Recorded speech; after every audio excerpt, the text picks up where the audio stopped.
what we're seeing at the moment is more American consumers, especially saying, okay, I need to start, I need a new couch. I need a new fridge. I need a new pair of shoes. And we actually saw a 20% increase in the rate of US consumers reporting that they're buying more in the last few months between the end of August and May. And we do see that in the data, right? We saw a lift between flat growth and a 2% increase in Q3. So the data kind of nets out, very well correlates to what we're seeing in that sentiment data.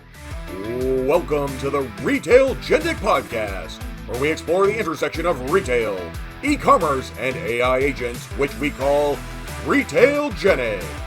Our mission is simple. We are shining a bright light on the new Agentic AI shopping megatrend, which will disrupt the trillion-dollar digital retail market. The stakes are high. Google, OpenAI, Microsoft, Perplexity, Amazon, Apple, Meta, and Anthropic are all fighting to be the consumer AI shopping agent winner. There are going to be some tough decisions for online brands and retailers to make. What happens to checkouts? How should payments work? Should you continue to invest in retail media networks?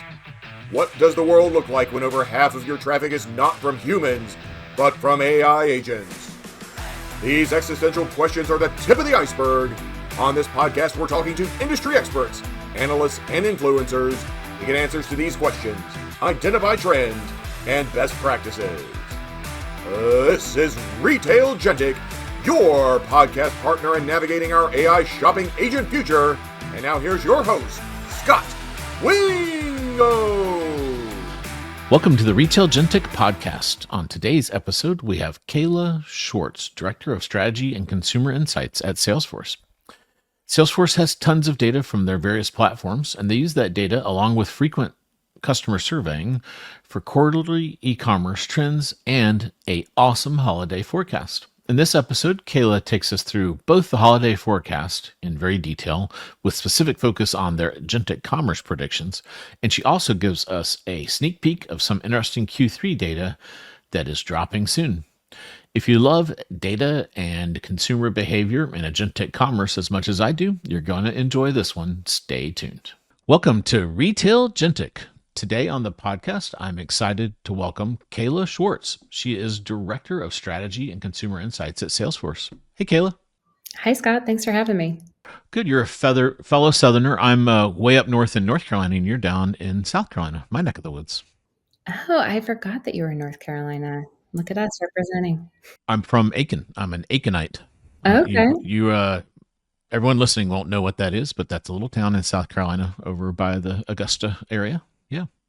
And I know Charleston really well. It's a beautiful, beautiful part of the world. It is. We're blessed to be able to live here. So it's good to be on the pod. Yeah. Yep. So we've known each other forever, but all the listeners don't. So fill us in on a little background. What does the Director of Strategy and Consumer Insights do at Salesforce? Yeah, well, I've been with Salesforce now for 11 years. I come by way of the Demandware acquisition, actually back in 2016. And I have a very cool role here. My job is to study the shopper, study the retail industry overall by using all of the amazing data that we have access to through our commerce, marketing, and service cloud platforms, and now our Agentforce products as well. So, essentially using all of that data, running some consumer sentiment studies and forecasting out trends, building predictions, and studying the most important time of the year, which is the holiday shopping season. I thought the most important time at Salesforce was Dreamforce. Well, for retail. Okay. Gotcha. Did you go to Dreamforce? It looked like I saw a couple of the streams. It looked like it was a really fun show. Yeah, I did. Got back late last week. It was a great show. It was really exciting to see how the Agentforce is really taking shape, and especially within commerce and retail products. And there's just so much excitement. You can really feel it. And it was an exciting show to be at this year. Yeah, I don't know if anyone is as all in on the agent and agentic stuff as you guys are. So it's neat to see that, Benioff definitely is fired up about it. So it seems like he's reinvigorated and really charged up about it, which is neat to see. And then I was excited. I know one of your colleagues from his Google days, Nitin, and it was exciting to see him kind of in the Salesforce camp working on Commerce Cloud. And we're going to have him on soon. So, some of the stuff you guys announced there, but it was fun to see him on the stage as well. Yeah, it's exciting to have Nitin on board, and he's leading Commerce Cloud now. So we are now part of the Commerce Cloud umbrella here at Salesforce. I was originally on Retail Cloud, and so now we're on Commerce or Agentforce Commerce, and so it's good to all be unified and working together to bring better commerce and agent solutions to customers. Yeah, and the data we're going to talk about. So this is a forecast, but then you guys also put out a quarterly kind of a recap, and I'm eagerly waiting for Q3. So we'll see what that I'm expecting it any day now. So we'll see, and uh, and then you guys have access to all this transactional data from the various platforms you mentioned. Do you guys do a lot of surveying as well, or you're less on the stated preference and more on the observed kind of side? We do. We do several consumer sentiment studies throughout the year for various pieces of research. But for holiday, we've done two so far this year. One was done in May, and then the other one we wrapped at the end of August. So it was about 5,500 global consumers. And what's really cool about the sentiment studies is that we can see the behavior. So when to analyze the difference between what consumers say they're doing and what they're actually doing is really interesting. Sometimes it doesn't go together, but when you see it actually like really like the cohesive story, when you see the behavior and the sentiment and you can see how they relate and the connections between them, really powerful story. And we really are seeing that this year, which is cool. And you are in luck. I do have some Q3 data to share, so I'm happy to. Okay. Wow. Breaking news. And I like that. I like it when the observed starts to match the stated as well. It's like as a data nerd, it like feels very satisfying for some reason. It I don't, does. It does. yeah. And it's like very frustrating when it doesn't. You're like, what's wrong with these people? You said you were going to do this and you're not doing it. Yeah. So, I know. I agree. yeah. Only data nerds would understand that. Well, let's talk about Agentic, and then I want to get a little Q3 update. So, one of the reasons I wanted to have you on is as I was looking through the holiday forecast, one of the data points around agents and AI really stuck out to me. So, reveal that to the audience, and we'll chat about it. Yeah, well, it's a really exciting year. And in fact, one of our theme for the holidays this year is discovery. So essentially, the way the consumers are discovering brands, the way they're discovering products is changing at a very fundamental level. And my theory, based on what we're seeing in the data and the potential that this can bring, is that it's going to fundamentally change commerce in the future. We're seeing how that's taking shape right now, but looking in the years ahead, very exciting. And so as we know and understand for this holiday season, the biggest shift at the moment is the way consumers are using these third-party agentic search tools. So ChatGPT, Perplexity, Gemini, name your tool. Even TikTok and Instagram, we kind of put in that bucket because those are all now powered by LLM search features. And we know our Gen Z audiences, TikTok search is their most preferred search channel. And so what that's doing is it's changing customer expectations. And we're seeing how that's playing out right now. And it's absolutely going to shift holiday behavior. Two ways that we're seeing this happen right now. We're seeing more and more consumers turn to these tools first when they start their shopping journey. So, about 9% of US consumers at the end of August said that they were using these tools to start their journey. And if we look at the rate of shoppers back in May that said they were doing this, it's about a 34% increase. But what's really interesting in our data is that what's happening with the oldest generations. It's no surprise that Gen Z is adopting these tools first.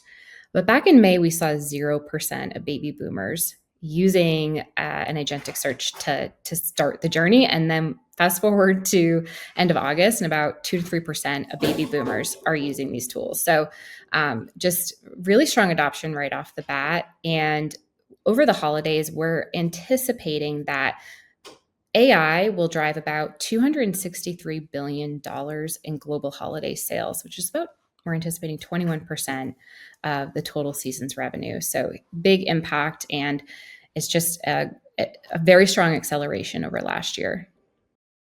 Yeah, that hits me pretty hard because the last 2 weeks I've been in these random LinkedIn battles where, I post a lot about, I, I call it ChatGPT announced agentic commerce because it's the agentic commerce protocol.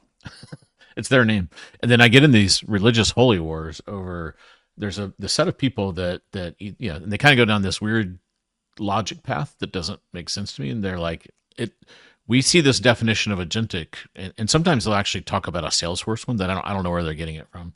But in their mind, the consumer can have no part in it at all. And because in ChatGPT, you're kind of it's an assistant more than it's like a GPS. It kind of guides you and doesn't just go buy stuff for you. They're like, that's not true agentic. And I'm like, it doesn't matter. But then they kind of go down this rabbit hole of, therefore no one's doing it, and it's not really something that people should worry about. And I'm like, well, I don't follow your logic path there. We're arguing over a definition, and then suddenly you're saying no one's using this thing, whatever we call it. I'm like, we can argue over the definition, but that doesn't make sense. So it's, and then, it's definitely one of the higher estimates for this year I've seen. So that's pretty. Is it because you? Another thing that I think really messes with people's heads is I get in these arguments. They'll throw some data out there. They'll say, "Look, no one's using this," and they'll have a survey. It's never a Salesforce survey. It's some other thing. And as I dig into it, it came out in like July of this year, but then the data was from like November of last year. And I'm like, that's like 10 years in AI land, because the web search functionality was kind of garbage in November of last year. And it's just gotten to the point, it got really good in Q1, and then people kind of realize it's there by Q2. So these things are like, we're packing, you and I have been at this long enough. We're packing 2 or 3 of traditional e-commerce years into each quarter right now in a weird way. So yeah. So it's really, there's a set of people that are really boggled by all this. Yeah, there's decades are happening, right? In like just a matter of a year or two in terms of development, and you can't even compare to last holiday or last year because the tools weren't the same. And even if you think back on, if you go back to like old social media trends, because that's where a lot of, especially our younger consumers, are learning how to use these tools. If you go back to old social media trends and see how the recommendations have evolved, and what, it went from like how to create funny pictures and memes to, okay, now you can actually use these to build solid recommendations for yourself and your family, and budget and plan. And, there's so many use cases, but within the context of shopping.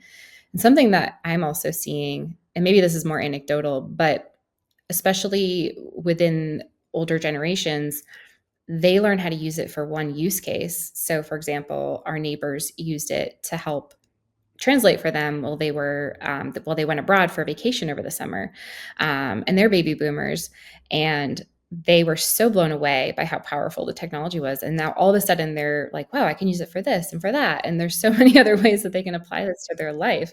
And so it just takes one sort of introduction, one use case, and then the opportunities are endless. And so then it translates into, oh, I can use this to budget my shopping list for the week or for the month.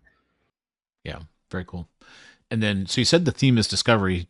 Is that because that's the primary use case you're seeing for agentic right now? Is just kind of the surfacing of new products, and then down the road it'll get more into the purchase funnel, or like say a little bit more about that.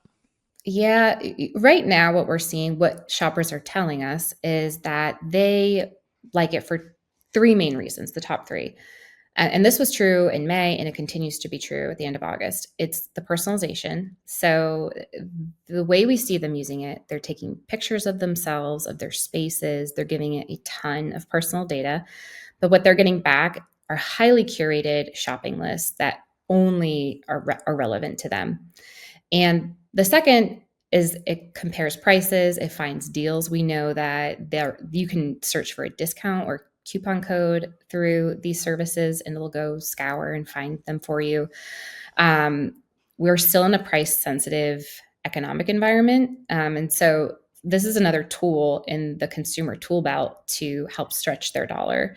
And then the third is it just does a lot of research. So the actual purchasing part is not as prevalent or as sought after yet. And right now it really is about the data and the information. But what is interesting is when we look at the behavioral data, so actually what's happening on e-commerce sites, when we look at referrals from LLMs, they are the most highly qualified traffic that we see today. So traffic that comes from a LLM or a ChatGPT or Perplexity or you name it referral, it converts 700% better than social media referrals and 200% better than any other form of traffic. So direct or traditional search, digital media advertising, you name it. And so the traffic that does come to an e-commerce website from these search tools is highly motivated, incredibly valuable. And I'll also add that they're way more engaged on site too. So they spend more time on site than the average site visitor, but especially the social media visitor. They spend about 137% more time on an e-commerce website. So they crave information. When they get the right information, they are much more likely to convert. And so it is still a small percentage of overall traffic, but when we think about the possibilities, and the opportunity, it's really massive. Yeah, I got in an argument over this too. So I need you to just like be my wing woman on LinkedIn. So I'll go stir up a fight, and then you can go and like hit him with over the head with data. It'll be lots of fun. I got data for days, so It gets tiresome. I kind of gave up finally. I was like, all right, don't believe it. Um, the So anything in Q3 that around agents, or that was more broad e-commerce? that was more broad e-commerce. We're seeing some good positive growth in e-commerce overall. So we saw e-commerce sales grow about 5% in Q3, which is up from the 4% growth we saw in Q2, which is way up from the flat growth, basically no growth we saw in Q1. So we are seeing an acceleration in sales, which is great. What I can say in the agent space in Q3, we are continuing to see those accelerations of traffic, a lot of the continuation of the same trends, a lot more traffic. In fact, the first half of the year, traffic from agentic search sources or AI search grew about 119% year over year, which, again, thinking about where we were last year, not surprising that it's going to grow at significant rates. But again, highly qualified. Something that we are seeing, which is interesting, is that at this point, I want to say it's every single week, but we'll look at it, if we look at it on a monthly basis, the rate of this traffic that makes it to a product detail page continues to go up. So one of the things we observed at the very early days of this, late last year, beginning of this year, was that we were seeing traffic, but it wasn't going anywhere. It wasn't going to the right place on the website. And so what we know about e-commerce is if you're not getting to the right page right off the bat, the likelihood that you're going to leave is pretty high. But as we've gone through the year, and as we know, a lot of these platforms have made a ton of investment in their commerce strategy, the rate of that traffic that does land on a product detail page continues to grow. And this is also interesting because social media referrals are actually the most likely traffic to land on a product detail page. So we're starting to inch closer to what we see with social media, which is it's getting to the right place, but it converts a heck of a lot better than social media. So We're continuing to see that grow and evolve in Q3. And I think as we get to Q4, or I guess we're in Q4, but as we get to the holidays, we're going to see more. And holidays is always a moment of change, right? A moment of acceleration in trends. So we anticipate that this will it's going to be very, very important this holiday. Yeah, that's interesting. I like how you're comparing it to social media. It's kind of a good comp because Google traffic's its own thing, right? Um, I wonder, do you have a theory of why it converts better and is more engaged and stays on site more than the social media? Like, what's your That's a great question. Social is so interesting because it drives so much traffic and discovery. But my sense on social media traffic is that these shoppers are at the very beginning of their journey. They're discovering you or your product for the first time. And so, the idea of, and especially at certain price points, right? You're not going to impulse buy something that you just discover. You're curious about it. You're going to do some more research. You're going to go to the page, but you're going to follow up. You're going to do more research on that product before you ultimately end up buying. And so, what I think with social media is that it does really well with the types of products that are low price point, easy entry, under $20, low risk. But if you have a higher price point, you're, as a consumer, just knowing myself, you're going to do more research before you make that purchase. So it's a discovery engine. It's incredibly valuable and very important, but it's not a conversion engine yet for most brands. And so what's different with these AI search tools is that you are, I believe, much further along in the journey. You're asking more nuanced questions, you're getting more information. And likely by the time you've hit that product detail page, you've already engaged with that agent, that ChatGPT, or whatever your product you're using. You've already engaged with that and asked a ton of follow-ups, and you've gotten a lot more information. And so by the time you do hit that product detail page, you're ready to convert. And so again, highly qualified, which goes back to, thinking about your SEO strategy, or now I guess we're calling it AEO strategy, how important that now is going to be, because you're going to want to make sure that the information that's being shared to that end user on these channels is accurate and is going to convert them because they're likely doing all of their research there. preaching to the choir? That's what my company does. Not to insert an ad there, but yeah. the So the 21%. So it's the theme of. So now I'm going back to holiday. Sorry, I'm bouncing around. I just get curious about these things and take little side journeys. Anything else in Q3 before we go back to holiday? Absolutely. Yeah, we can go back to holiday. We can bounce around. I'm cool to bounce around.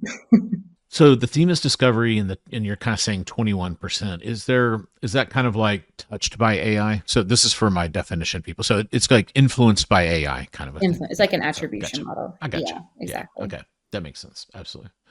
And then to your point about that dramatic change, they didn't start showing the product cards. We call them product cards. The little.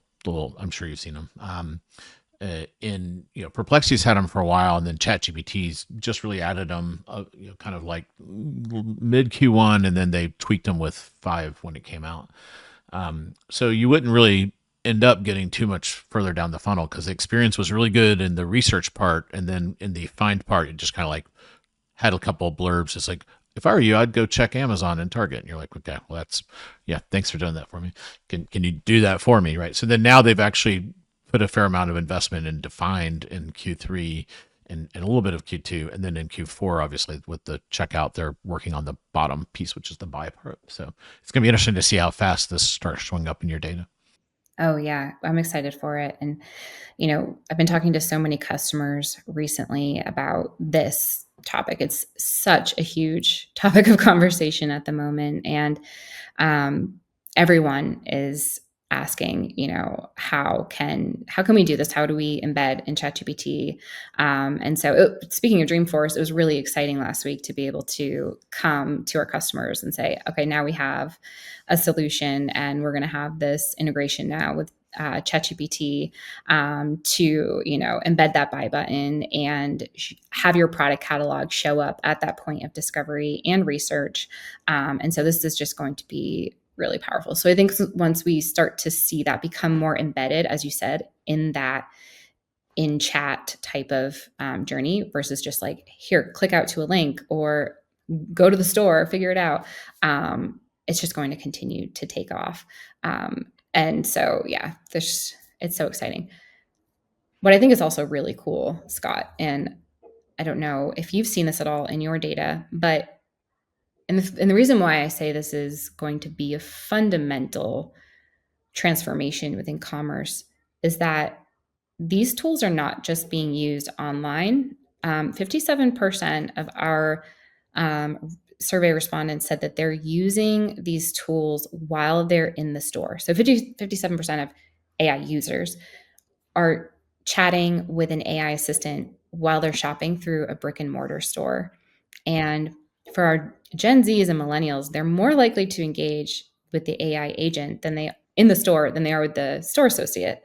And so when we think about how the in-store journey is also going to be impacted by these tools, and then the downstream impact of that too, because they're taking pictures and they're asking follow-ups and they're asking for recommendations and they're comparing prices. And so if you think of you're taking a picture of a product shelf, what other products are around your product? How does that impact the results?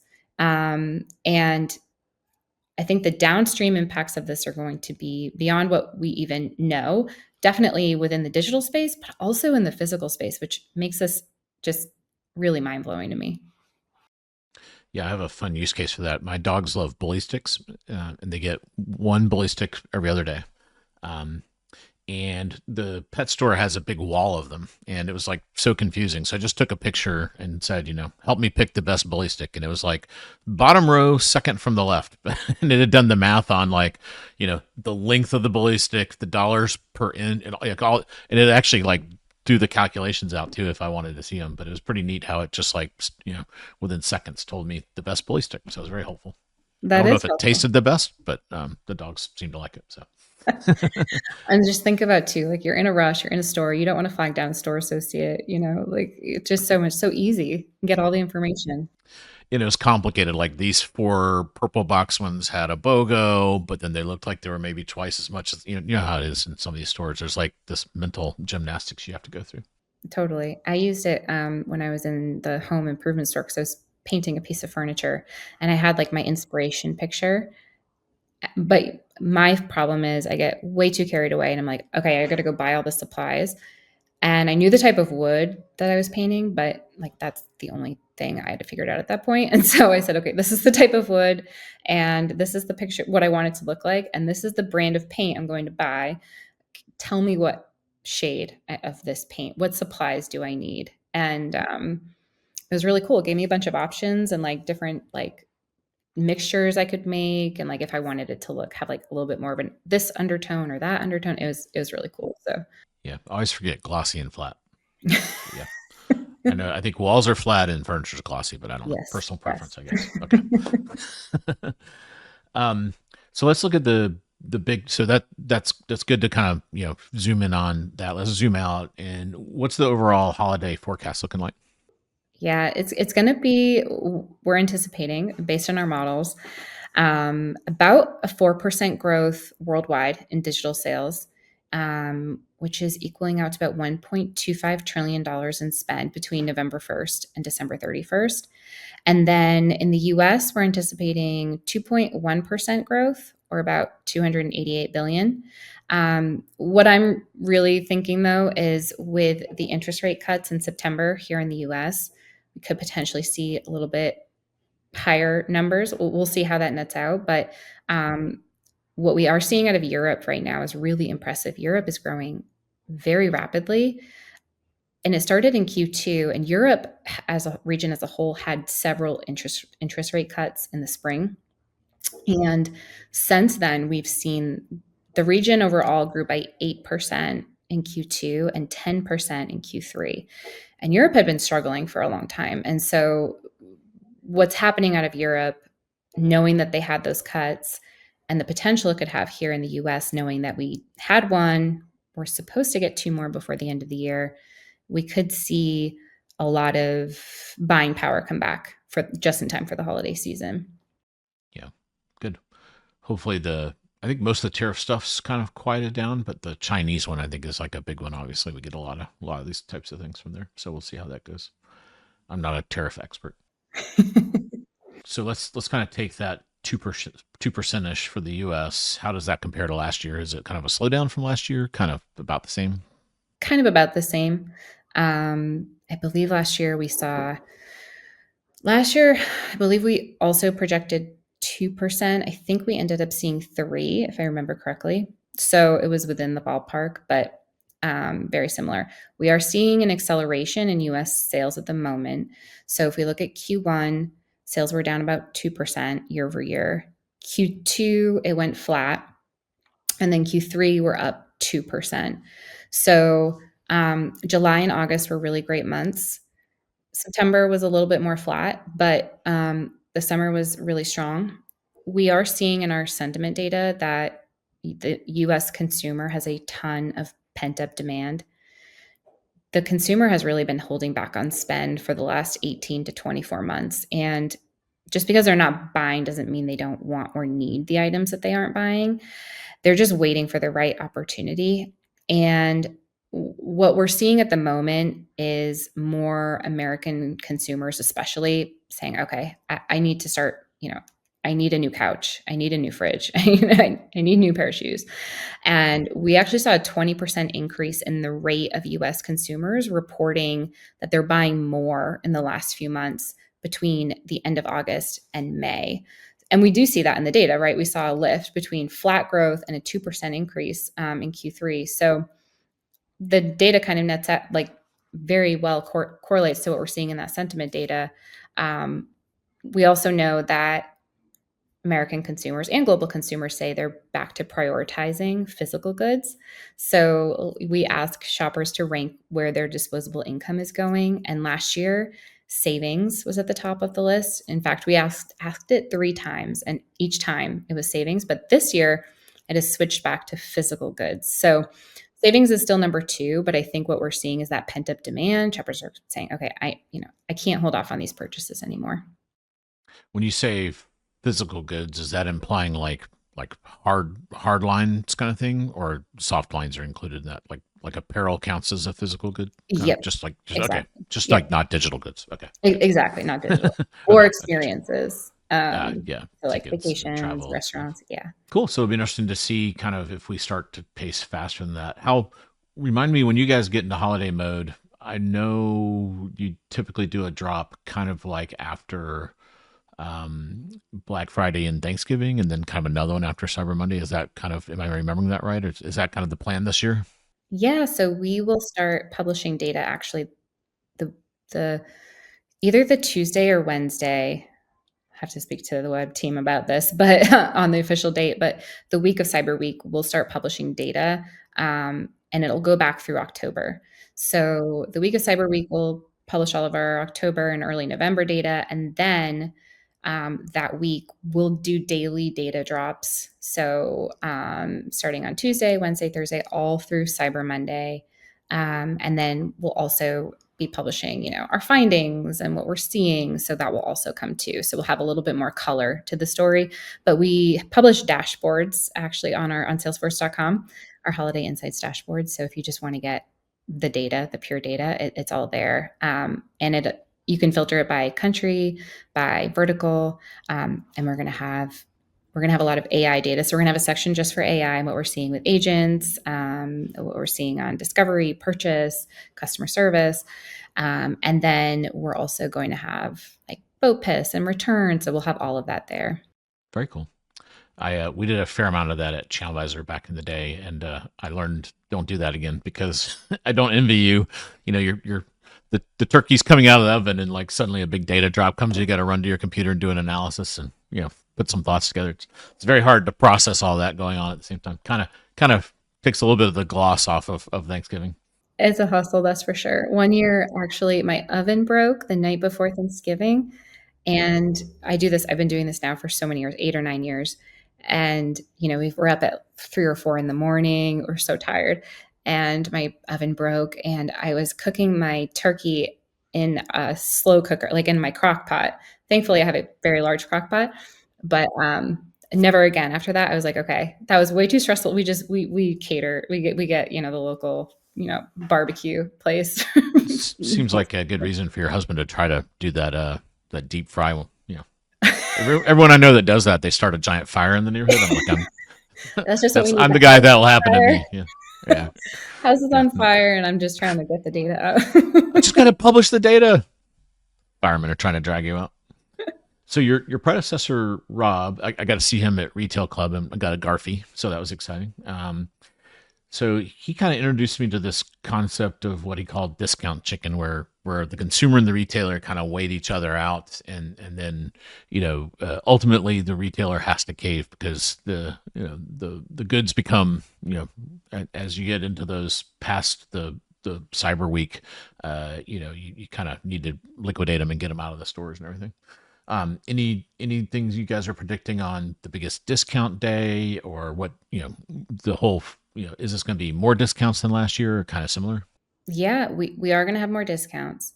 So we're projecting about a 1 full percentage point increase in the average discount rate for every region. Both across the season and then especially for Cyber Week. Um, so what we learned last Cyber Week was that, or maybe what I should say, what the industry learned, is that shoppers were wanting deals. And this is probably the clearest example of discount chicken we've ever seen. And so I was a little bummed that Rob wasn't there to experience that with me, because it was incredible. For the first time ever, we saw the highest average discount rate to not be in Cyber Week, at least in the digital world. Um, any guesses on when that day was? Last day for free shipping. Was that like the 19th or 20th? Nope, it was the Tuesday after Cyber Monday. If you waited until the Tuesday after Cyber Monday, you got a better deal than you would have gotten if you purchased on either of those 2 days, which is something we've never seen. What we have seen is discounts have stuck around. So let's say Cyber Monday's average discount was 30%. The Tuesday after might be 26 or 25, which is still much higher than the average for the season, which is about 22%. But we've never seen it be higher than any other day during Cyber Week.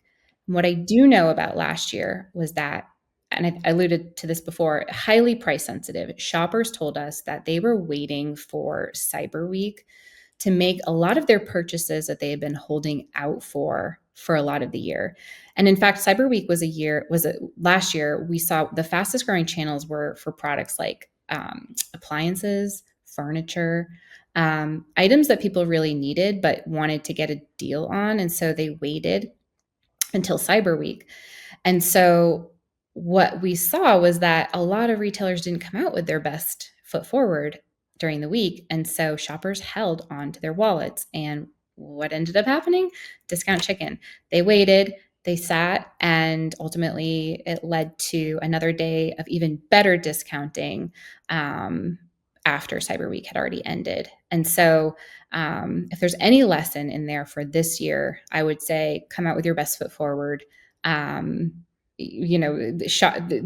Shoppers are most attentive during Cyber Week. And so you're going to get the most eyeballs, the most attention in that period. And you don't want to have to be playing catch up to recoup those sales that didn't happen. And so, come out with your best and final. And we're still in that price sensitive environment as 2024, even though we're seeing some economic tailwinds that are good signs.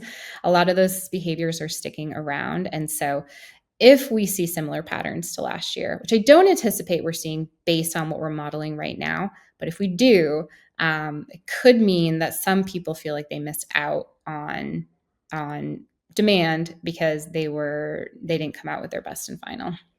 Interesting. I wonder if it'll If the consumer will continue to play the game and push it back to like Wednesday or something, you could see that happening. Because sometimes it's in you could argue it's in the retailer's best interest to start high and then kind of walk it down. And like, there used to be a thing called Filene's Basement. That was their liquidation strategy. It's pretty clever because it's kind of like the game of chicken, because ultimately the consumer starts to worry that it's going to get gone, as we would say. It will, they will sell out. And so it'll be interesting to see how that plays out this year. Well, the other thing you have to keep in mind too is that shoppers will return and buy again. So if you try to play too many games over Cyber Week with your discount strategy, they'll just buy it again and then they'll return the other purchase.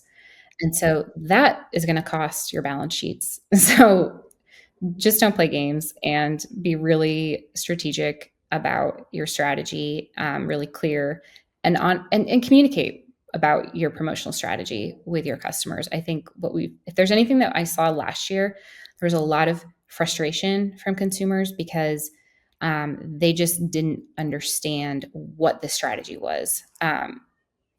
Anecdotally, there was one brand I was seeing that was doing a lot of advertising on Facebook, and they were coming out with different deals, but no one knew on the day what the deal was going to be, and there was no real clear upfront, like, are you going to be offering a site-wide discount, or is it only going to be like a different product every day?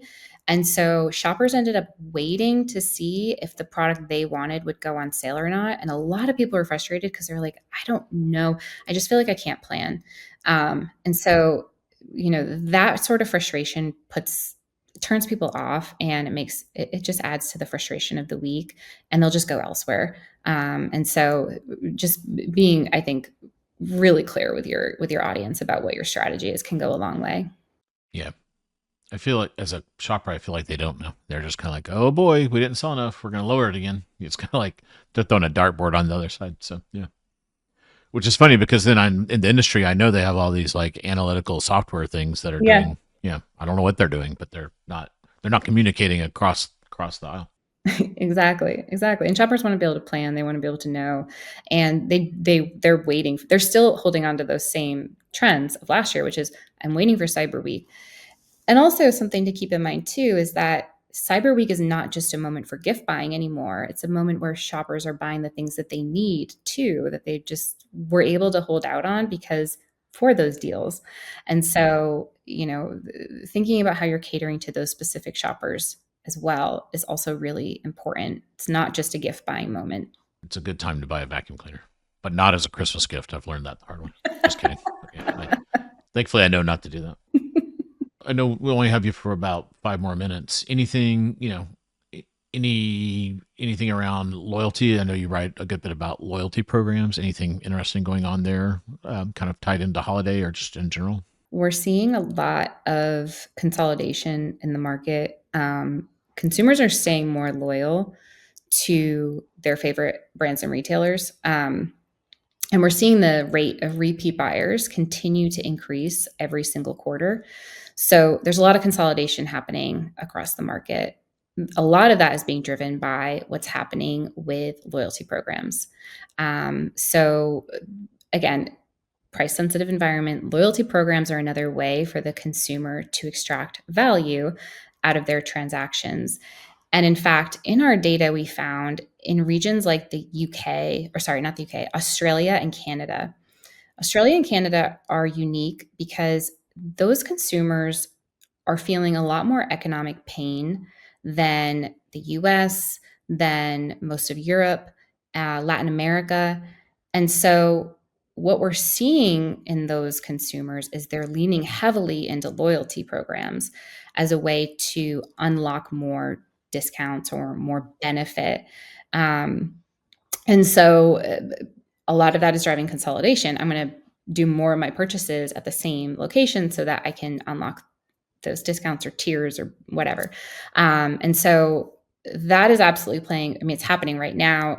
We're even seeing loyalty improve over the holiday period. So if we were to look at the rate, we track loyalty by the rate of repeat buyers.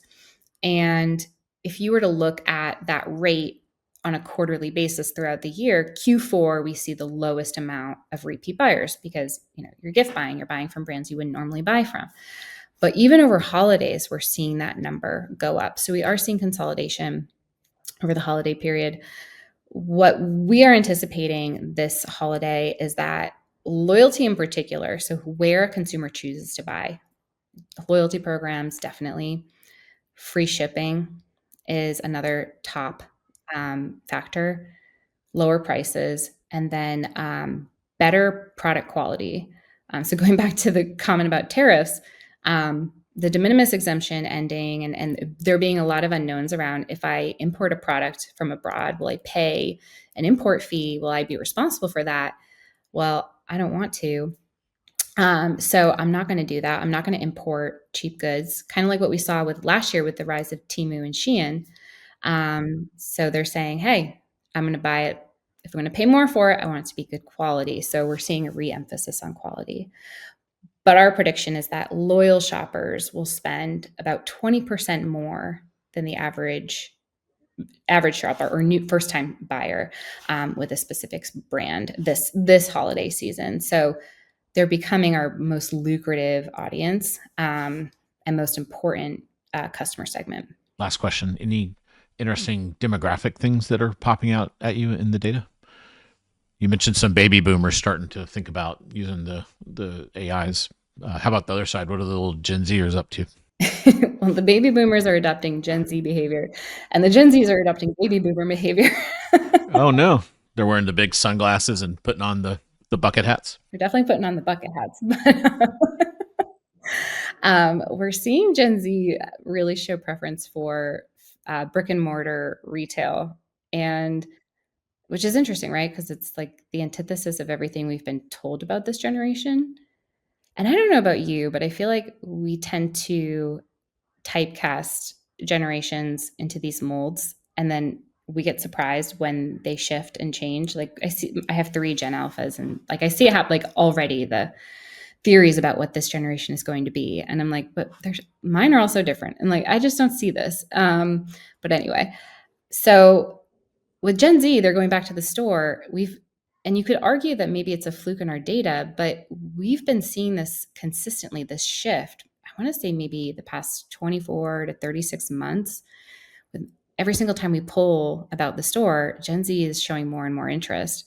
And I'm curious what you're seeing in your area. I was in Atlanta a few weeks ago, and I was in Buckhead, and I went to the mall on a Tuesday, and it was packed. Tuesday evening, it was packed. High school kids everywhere, and it was like this was weird. But I don't know. Maybe that was just a use case of one, but they really want to be back in physical retail. I think I have an 18-year-old, and they the COVID kids kind of crave in-person interaction and going somewhere where they're friends. And they do the online thing, and they're very, she'll order a lip gloss thingy on TikTok in 5 seconds, and, constant random packages showing up with that stuff.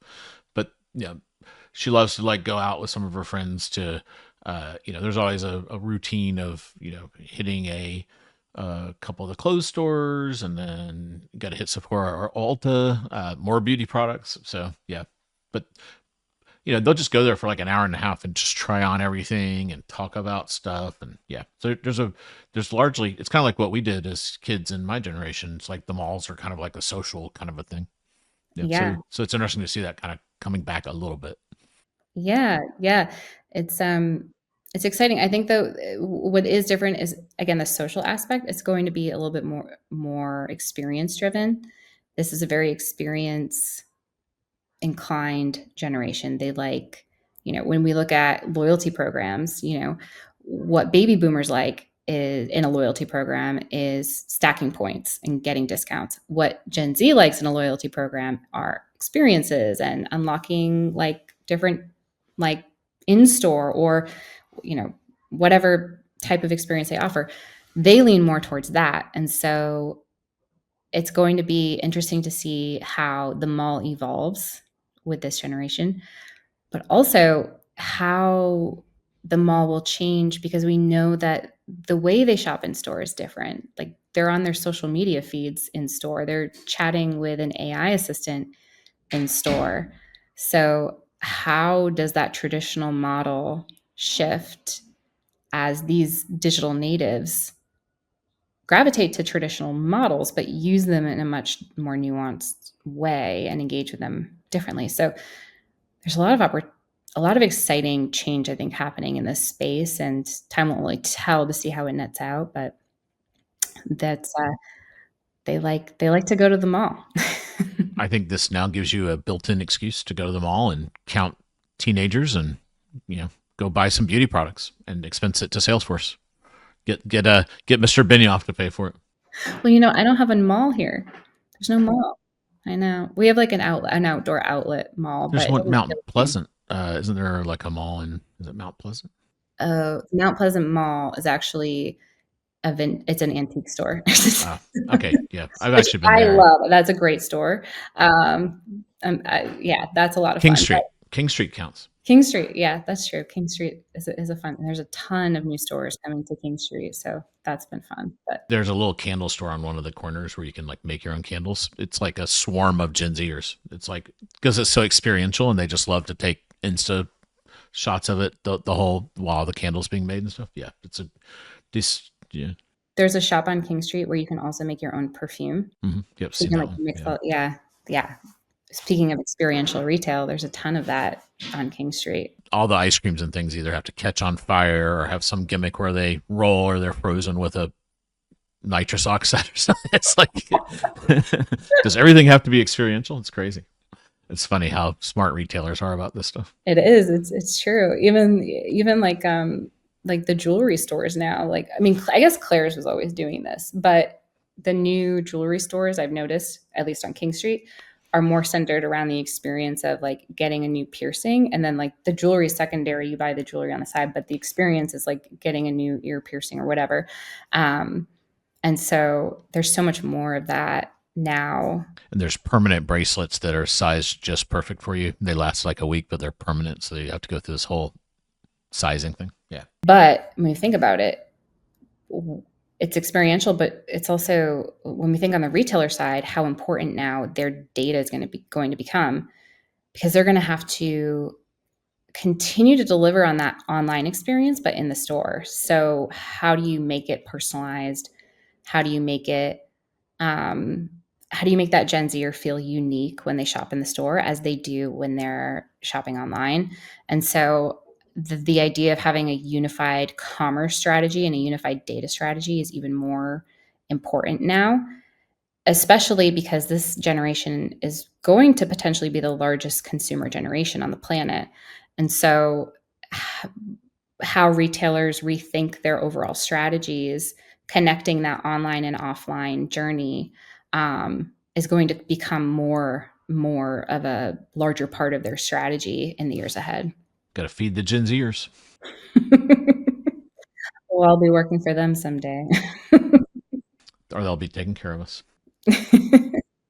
Well, thanks for all the insights, Caila. This was amazing. I learned a ton. If I know you're super busy during the holiday, but if you see any cool agentic things and you want to pop in, just even if it's for 5 minutes and chat with us about it, we'd love to chat with you then. But I know you're busy, and hopefully you get time to make the turkey the proper way this year. So I hope all that lines up for you and all your data is good and your drops are such that you can have a bit of a Thanksgiving. So I know it's hard being on your side of the fence there. I appreciate that, Scott. Well, I would absolutely love to come back and share the agentic data that we have. We are literally planning that as we speak. So we're figuring out what we're going to have and working through all those data sources right now. So we're going to have some good stories to tell and love to share. Awesome. Sounds good. Well, until we see you around during the Cyber Week, have a great time, and thanks for coming on the pod. Thanks, Scott. Follow, rate, and share to stay up to date with Retailgentic, your guide to the future of AI shopping agents.